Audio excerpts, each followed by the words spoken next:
Dracula by Bram Stoker. Chapter 14. Mina Harker's Journal. 23rd September. Jonathan is better after a bad night. I am so glad that he has plenty of work to do, for that keeps his mind off the terrible things. And oh, I am rejoiced that he is not now weighed down with the responsibility of his new position. I knew he would be true to himself, and now how proud I am to see my Jonathan rising to the height of his advancement, and keeping pace in all ways with the duties that come upon him. He will be away all day till late, for he said he could not lunch at home. My household work is done, so I shall take his foreign journal, and lock myself up in my room and read it. 24th September. I hadn't the heart to write last night. That terrible record of Jonathan's upset me so. Poor dear! How he must have suffered, whether it be true or only imagination. I wonder if there is any truth in it at all. Did he get his brain fever, and then write all those terrible things, or had he some cause for it all? I suppose I shall never know, for I dare not open the subject to him. And yet that man we saw yesterday, he seemed quite certain of him, poor fellow. I suppose it was the funeral upset him and sent his mind back on some train of thought. He believes it all himself. I remember how on our wedding day he said, "Unless some solemn duty come upon me to go back to the bitter hours, asleep or awake, mad or sane." There seems to be through it all some thread of continuity. That fearful Count was coming to London. If it should be, and he came to London, with its teeming millions, there may be a solemn duty, and if it come we must not shrink from it. I shall be prepared. I shall get my typewriter this very hour and begin transcribing. Then we shall be ready for other eyes if required. And if it be wanted, then perhaps, if I am ready, poor Jonathan may not be upset, for I can speak for him, and never let him be troubled or worried with it all. If ever Jonathan quite gets over the nervousness, he may want to tell me of it all, and I can ask him questions and find out things, and see how I may comfort him. Letter Van Helsing to Mrs. Harker. 24 September. Confidence. Dear Madam, I pray you to pardon my writing, in that I am so far friend as that I sent to you sad news of Miss Lucy Westenra's death. By the kindness of Lord Godalming, I am empowered to read her letters and papers, for I am deeply concerned about certain matters vitally important. In them I find some letters from you, which show how great friends you were and how you love her. Oh, Madam Mina, by that love, I implore you, help me. It is for others' good that I ask, to redress great wrong, and to lift much and terrible troubles that may be more great than you can know. May it be that I see you? You can trust me. I am friend of Dr. John Seward, and of Lord Godalming, that was Arthur of Miss Lucy. I must keep it private for the present from all. I should come to Exeter to see you at once if you tell me I am privileged to come, and where and when. I implore your pardon, madam. I have read your letters to poor Lucy, and know how good you are and how your husband suffer. So I pray you, if it be, enlighten him not, lest it may harm. Again, your pardon, and forgive me. Van Helsing. Telegram. Mrs. Harker to Van Helsing. 25th September. Come to-day by 10:15 train if you can catch it. Can see you any time you call. Wilhelmina Harker. Mina Harker's Journal. 25th September. I cannot help feeling terribly excited as the time draws near for the visit of Dr. Van Helsing, for somehow I expect that it will throw some light upon Jonathan's sad experience, and as he attended poor dear Lucy in her last illness, he can tell me all about her. That is the reason of his coming. It is concerning Lucy and her sleep-walking, and not about Jonathan. Then I shall never know the real truth now. How silly I am! That awful journal gets hold of my imagination and tinges everything with something of its own colour. Of course it is about Lucy. That habit came back to the poor dear, and that awful night on the cliff must have made her ill. I had almost forgotten in my own affairs how ill she was afterwards. She must have told him of her sleep-walking adventure on the cliff, and that I knew all about it, and now he wants me to tell him what I know, so that he may understand. I hope I did right in not saying anything of it to Mrs. Westenra. I should never forgive myself if any act of mine, were it even a negative one, brought harm on poor dear Lucy. I hope, too, Dr. Van Helsing will not blame me. I have had so much trouble and anxiety of late that I feel I cannot bear more just at present. I suppose a cry does us all good at times, clears the air as other rain does. Perhaps it was reading the journal yesterday that upset me, and then Jonathan went away this morning to stay away from me a whole day and night, the first time we have been parted since our marriage. I do hope the dear fellow will take care of himself, and that nothing will occur to upset him. It is 2 o'clock, and the doctor will be here soon now. I shall say nothing of Jonathan's journal unless he asks me. I am so glad I have typewritten out my own journal, so that in case he asks about Lucy I can hand it to him. It will save much questioning. Later. He has come and gone. Oh, what a strange meeting, and how it all makes my head whirl round. I feel like one in a dream. Can it be all possible, or even a part of it? If I had not read Jonathan's journal first, I should never have accepted even such a possibility. Ah, poor dear Jonathan! How he must have suffered! Please the good God, all this may not upset him again. I shall try to save him from it. But it may be even a consolation and a help to him, terrible though it be and awful in its consequences, to know for certain that his eyes and ears and brain did not deceive him, and that it is all true. It may be that it is the doubt which haunts him, that when the doubt is removed, no matter which, waking or dreaming, may prove the truth, he will be more satisfied and better able to bear the shock. Dr. Van Helsing must be a good man as well as a clever one, if he is Arthur's friend and Dr. Seward's, and if they brought him all the way from Holland to look after Lucy.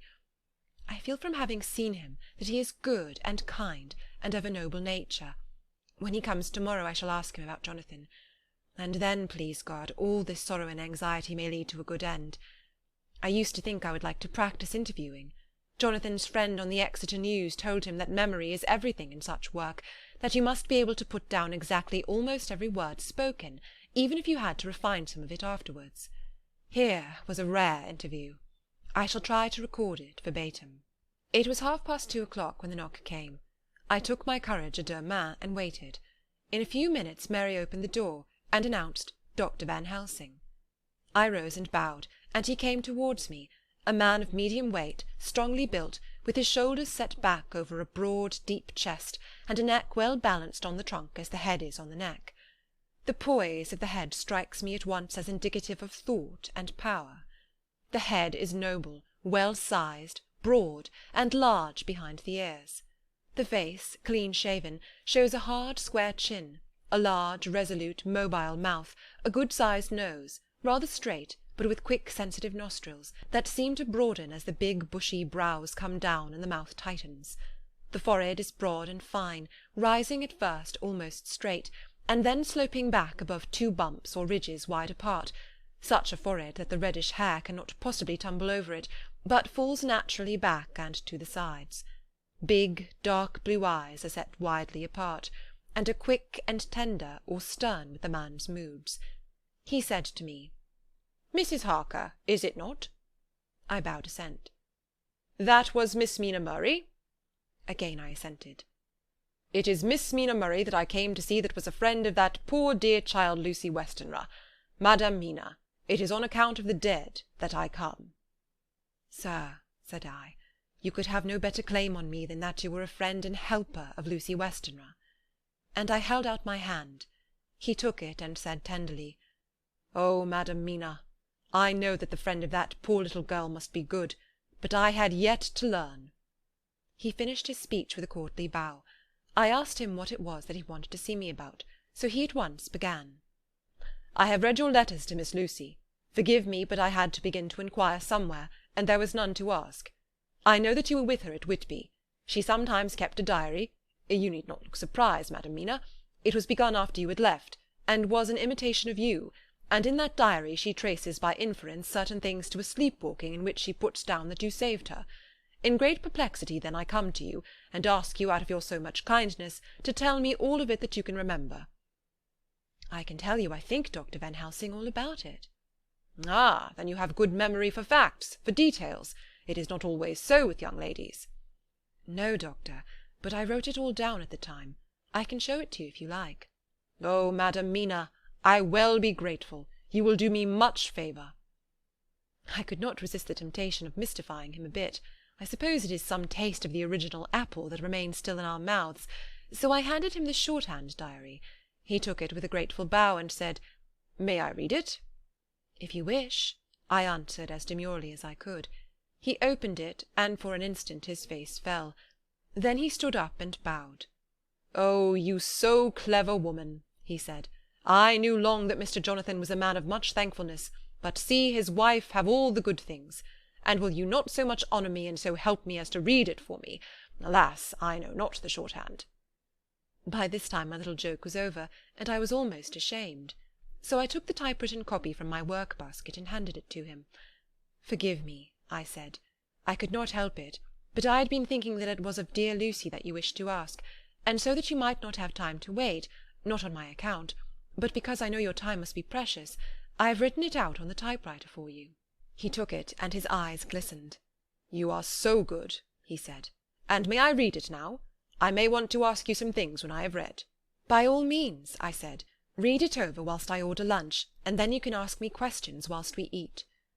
He bowed and settled himself in a chair with his back to the light, and became so absorbed in the papers, whilst I went to see after lunch chiefly in order that he might not be disturbed. When I came back I found him walking hurriedly up and down the room, his face all ablaze with excitement. He rushed up to me and took me by both hands. "Oh, Madam Mina," he said, "how can I say what I owe to you?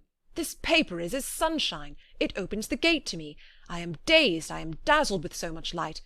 And yet clouds roll in behind the light every time. But that you do not, you cannot comprehend. Oh, but I am grateful to you, you so clever woman. Madame," he said this very solemnly, "if ever Abraham Van Helsing can do anything for you or yours, I trust you will let me know. It will be pleasure and delight if I may serve you as a friend, but all I have ever learned, all I can ever do, shall be for you and those you love. There are darknesses in life, and there are lights. You are one of the lights. You will live a happy life and a good life, and your husband will be blessed in you." "But, doctor, you praise me too much, and you do not know me." "Not know you? I, who am old, and who have studied all my life men and women, I who have made my specialty the brain and all that belongs to him, and all that follow from him? And I have read your diary that you have so goodly written for me, and which breathes out truth in every line. I who have read your so sweet letter to poor Lucy of your marriage and your trust, not know you? Oh, Madam Mina, good women tell all their lives, and by day and by hour and by minute such things that angels can read. And we men who wish to know have in us something of angels' eyes. Your husband is noble nature, and you are noble too, for you trust, and trust cannot be where there is mean nature. And your husband, tell me of him. Is he quite well? Is all that fever gone, and is he strong and hearty?" I saw here an opening to ask him about Jonathan, so I said, "He was almost recovered, but he has been greatly upset by Mr. Hawkins's death." He interrupted. "Oh, yes, I know, I have read your last 2 letters." I went on. "I suppose this upset him, for when we were in town on Thursday last he had a sort of shock." "A shock? And after brain fever so soon? That is not good. What kind of shock was it?" "He thought he saw someone who recalled something terrible, something which led to his brain fever." And here the whole thing seemed to overwhelm me in a rush, the pity for Jonathan, the horror which he experienced, the whole fearful mystery of his diary, and the fear that has been brooding over me all since, all came in a tumult. I suppose I was hysterical, for I threw myself on my knees and held up my hands to him, and implored him to make my husband well again. He took my hands and raised me up and made me sit on the sofa, and sat by me. He held my hand in his, and said to me with, oh, such infinite sweetness, "My life is a barren and lonely one, and so full of work that I have not had much time for friendships. But since I have been summoned to here by my friend John Seward, I have known so many good people and seen such nobility, that I feel more than ever, and it has grown with my advancing years, the loneliness of my life. Believe me, then, that I come here full of respect for you, and you have given me hope, not in what I am seeking of, but that there are good women still left to make life happy, good women, whose lives and whose truths may make good lesson for the children that are to be. I am glad that I may be here of some use to you. For if your husband suffer, he suffer within the range of my study and experience. I promise you that I will gladly do all for him that I can, all to make his life strong and manly, and your life a happy one. Now you must eat. You are overwrought and perhaps over-anxious. Husband Jonathan would not like to see you so pale, and what he like not where he love is not to his good. Therefore for his sake you must eat and smile. You have told me about Lucy, and so now we shall not speak of it, lest it distress. I shall stay in Exeter to-night, for I want to think much over what you have told me, and when I have thought I will ask you questions, if I may. And then too you will tell me of husband Jonathan's trouble so far as you can, but not yet. You must eat now. Afterwards you shall tell me all. After lunch, when we went back to the drawing-room, he said to me, "And now tell me all about him." When it came to speaking to this great learned man, I began to fear that he would think me a weak fool, and Jonathan a madman. That journal is all so strange, and I hesitated to go on. But he was so sweet and kind, and he had promised to help, and I trusted him. So I said, "Dr. Van Helsing, what I have to tell you is so queer that you must not laugh at me or at my husband. I have been since yesterday in a sort of fever of doubt. You must be kind to me, and not think me foolish that I have even half believed some very strange things." He reassured me by his manner as well as his words when he said, "Oh, my dear, if you only know how strange is the matter regarding which I am here, it is you who would laugh. I have learned not to think little of any one's belief, no matter how strange it may be. I have tried to keep an open mind, and it is not the ordinary things of life that could close it, but the strange things, the extraordinary things, the things that make one doubt if they be mad or sane." "Oh, thank you 1,000 times. You have taken a weight off my mind. If you will let me, I shall give you a paper to read. It is long, but I have typewritten it out. It will tell you my trouble and Jonathan's. It is the copy of his journal when abroad, and all that happened. I dare not say anything of it. You will read for yourself and judge. And then when I see you, perhaps you will be very kind and tell me what you think." "I promise," he said as I gave him the papers. "I shall in the morning, as soon as I can, come to see you and your husband, if I may." "Jonathan will be here at 11:30, and you must come to lunch with us and see him then. You could catch the quick 3:34 train, which will leave you at Paddington before 8. He was surprised at my knowledge of the trains off-hand, but he does not know that I have made up all the trains to and from Exeter, so that I may help Jonathan in case he is in a hurry. So he took the papers with him and went away, and I sit here thinking, I don't know what. Letter by hand, Van Helsing to Mrs. Harker. 25 September, 6 o'clock. Dear Madam Mina, I have read your husband's so wonderful diary. You may sleep without doubt. Strange and terrible as it is true. I will pledge my life on it. It may be worse for others, but for him and you there is no dread. He is a noble fellow, and let me tell you from experience of men, that one who would do as he did in going down that wall and into that room, aye, and going a second time, is not one to be injured in permanence by shock. His brain and his heart are all right. This I swear, before I have even seen him. So be at rest. I shall have much to ask him of other things. I am blessed that today I come to see you, for I have learned all at once so much that again I am dazzled more than ever, and I must think. Yours, the most faithful, Abraham Van Helsing. Letter, Mrs. Harker to Van Helsing. 25th September, 6:30 p.m. My dear Dr. Van Helsing, 1,000 thanks for your kind letter, which has taken a great weight off my mind. And yet if it be true, what terrible things there are in the world, and what an awful thing if that man, that monster, be really in London. I fear to think. I have this moment, whilst writing, had a wire from Jonathan, saying that he leaves by the 6:25 to-night from Launceston, and will be here at 10:18, so that I shall have no fear to-night.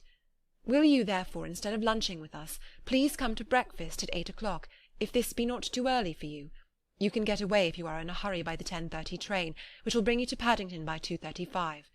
Do not answer this, as I shall take it that, if I do not hear, you will come to breakfast. Believe me, your faithful and grateful friend, Mina Harker. Jonathan Harker's Journal. 26 September. I thought never to write in this diary again, but the time is come.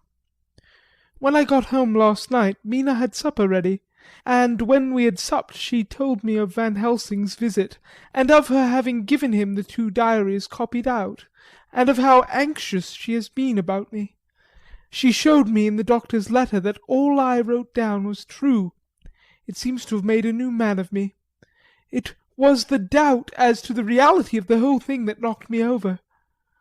I felt impotent and in the dark and distrustful, but now that I know, I am not afraid even of the Count.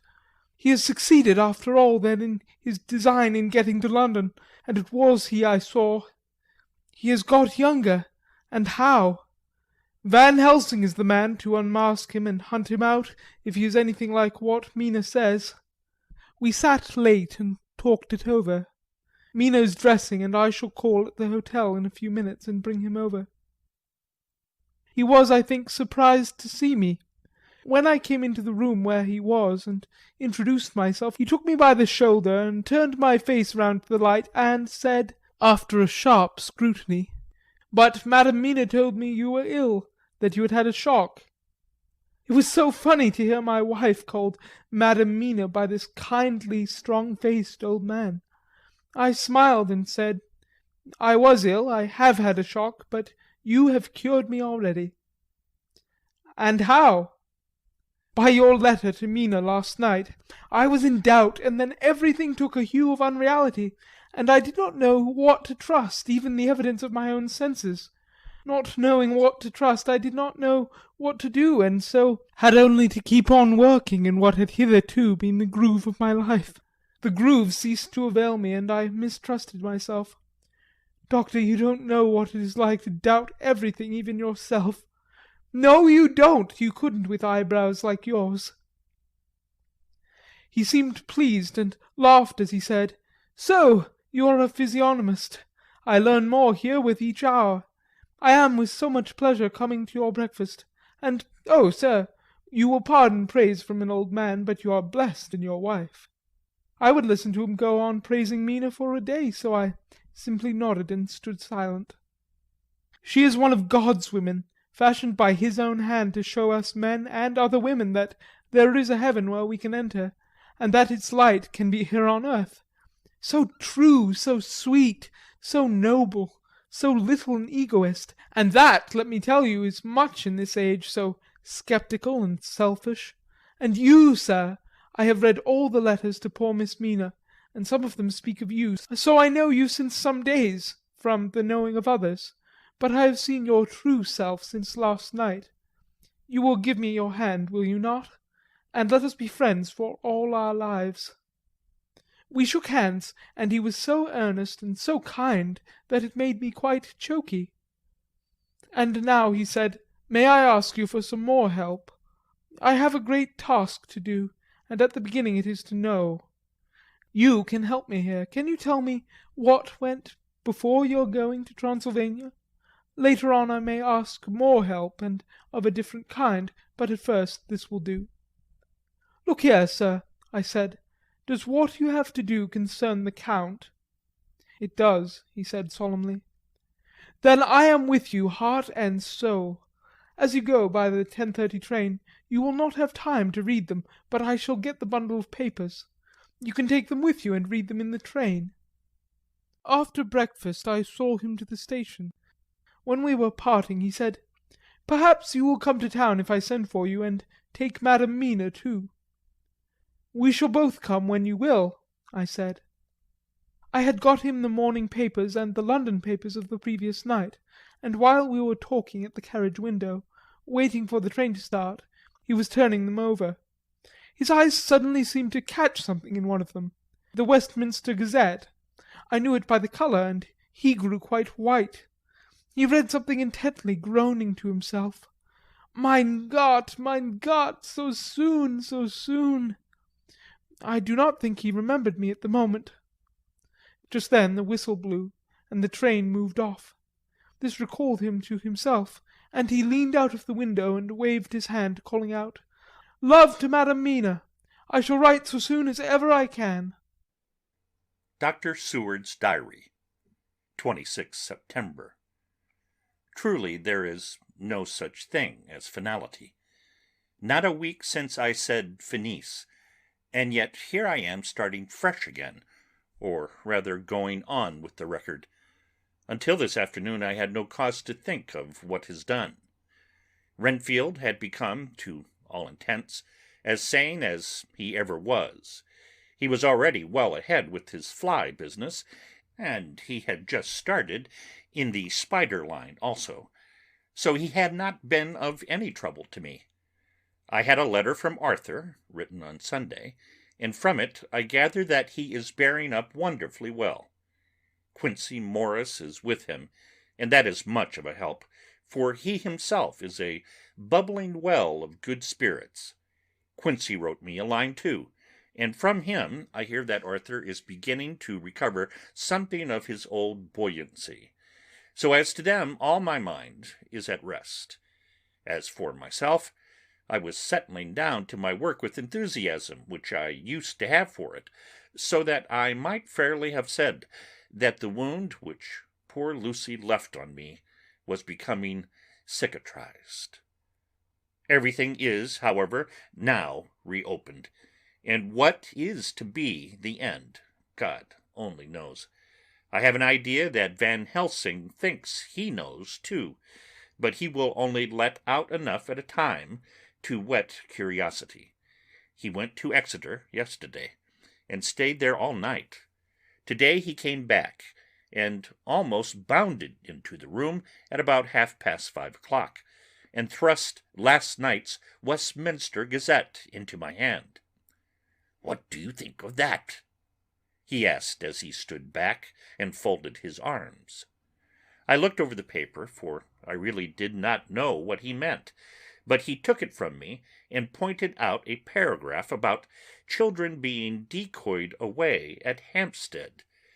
It did not convey much to me until I reached a passage where it described small puncture wounds on their throats. An idea struck me, and I looked up. "Well," he said. "It is like poor Lucy's." "And what do you make of it?" "Simply that there is some cause in common. Whatever it was that injured her has injured them." I did not quite understand his answer. "That is true, indirectly, but not directly." "How do you mean, Professor?" I asked. I was a little inclined to take his seriousness lightly, for, after all, 4 days of rest and freedom from burning, harrowing anxiety does help to restore one's spirits. But when I saw his face, it sobered me. Never, even in the midst of our despair about poor Lucy, had he looked more stern. "Tell me," I said. "I can hazard no opinion. I do not know what to think, and I have no data on which to found a conjecture." "Do you mean to tell me, friend John, that you have no suspicion as to what poor Lucy died of, not after all the hints given, not only by events, but by me?" "Of nervous prostration following a great loss or waste of blood." "And how was the blood lost or wasted?" I shook my head. He stepped over and sat down beside me, and went on. "You are a clever man, friend John. You reason well, and your wit is bold, but you are too prejudiced. You do not let your eyes see, nor your ears hear, and that which is outside your daily life is not of account to you. Do you not think that there are things which you cannot understand, and yet which are? That some people see things that others cannot? But there are some things old and new which must not be contemplated by men's eyes, because they know, or think they know, some things which other men have told them. Ah, it is the fault of our science that it wants to explain all, and if it explain not, then it says there is nothing to explain. But yet we see around us every day the growth of new beliefs, which think themselves new, and which are yet but the old, which pretend to be young, like the fine ladies at the opera. I suppose now you do not believe in corporeal transference. No, nor in materialization. No, nor in astral bodies. No, nor in the reading of thought. No, nor in hypnotism. Yes, I said, Charcot has proved that pretty well. He smiled as he went on. Then you are satisfied as to it, yes, and of course then you understand how it acts, and can follow the mind of the great Charcot, alas that he is no more, into the very soul of the patient that he influenced. No? Then, friend John, am I to take it that you simply accept fact, and are satisfied to let, from premise to conclusion, be a blank? No? Then tell me, for I am a student of the brain, how you accept hypnotism and reject the thought-reading. Let me tell you, my friend, that there are things done today in electrical science which would have been deemed unholy by the very man who discovered electricity, who would themselves not so long before been burned as wizards. There are always mysteries in life. Why was it that Methuselah lived 900 years, and Old Parr 169, and yet that poor Lucy, with 4 men's blood in her poor veins, could not live even 1 day? For had she lived 1 more day, we could save her. Do you know all the mystery of life and death? Do you know the altogether of comparative anatomy, and can say wherefore the qualities of brutes are in some men, and not in others? Can you tell me why, when other spiders die small and soon, that one great spider lived for centuries in the tower of the old Spanish church, and grew till, on descending, he could drink the oil of all the church lamps? Can you tell me why in the Pampas, ay, and elsewhere, there are bats that come out at night and open the veins of cattle and horses, and suck dry their veins? How in some islands of the western seas there are bats which hang on the trees all day, and those who have seen them describe as like giant nuts or pods, and that when the sailors sleep on the deck, because that it is hot, flit down on them, and then in the morning are found dead men, white as even Miss Lucy was. Good God, Professor, I said, starting up, do you mean to tell me that Lucy was bitten by such a bat, and that such a thing is here in London in the 19th century? He waved his hand for silence, and then went on. Can you tell me why the tortoise lives more long than generations of men? Why the elephant goes on and on till he have seized dynasties, and why the parrot never die only of bite of cat, of dog, or other complaint? Can you tell me why men believe in all ages and places that there are men and women who cannot die? We all know, because science has vouched for the fact, that there have been toads shut up in rocks for thousands of years, shut in one so small hole that only hold him since the youth of the world. Can you tell me how the Indian faker can make himself to die, and have been buried, and his grave sealed, and corn sowed on it, and the corn reaped, and be cut and sown and reaped and cut again, and then men come and take away the unbroken seal, and that there lie the Indian faker, not dead, but that rise up and walk amongst them as before? Here I interrupted him, I was getting bewildered. He so crowded on my mind his list of nature's eccentricities and possible impossibilities that my imagination was getting fired. I had a dim idea that he was teaching me some lesson, as long ago he used to in his study at Amsterdam, but he used them to tell me the thing so that I could have the object of thought in mind all the time. But now I was without his help, yet I wanted to follow him. So I said, "Professor, let me be your pet student again. Tell me the thesis so that I may apply your knowledge as you go on. At present I am going in my mind from point to point, as a madman, and not a sane one, follows an idea. I feel like a novice lumbering through a bog in a mist, jumping from one tussock to another in the mere blind effort to move on, without knowing where I am going." "That is a good image," he said. "Well, I shall tell you. My thesis is this. I want you to believe." "To believe what?" "To believe in things that you cannot. Let me illustrate.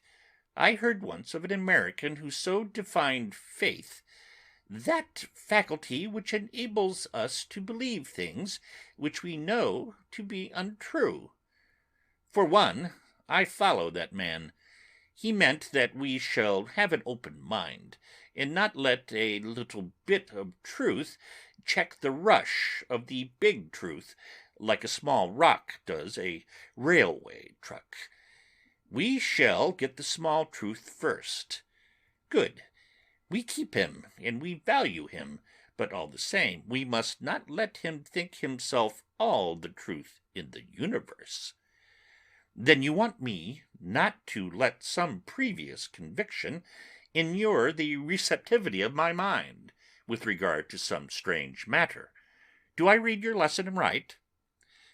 "Ah, you are my favorite pupil still. It is worth to teach you. Now that you are willing to understand, you have taken the first step to understand.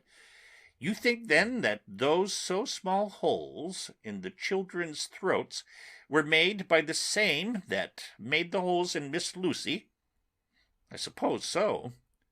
He stood up and said solemnly, "Then you are wrong. Oh, would it were so! But alas, no, it is worse, far worse." "In God's name, Professor Van Helsing, what do you mean?" I cried. He threw himself with a despairing gesture into a chair, and placed his elbows on the table, covering his face with his hands as he spoke. "They were made by Miss Lucy."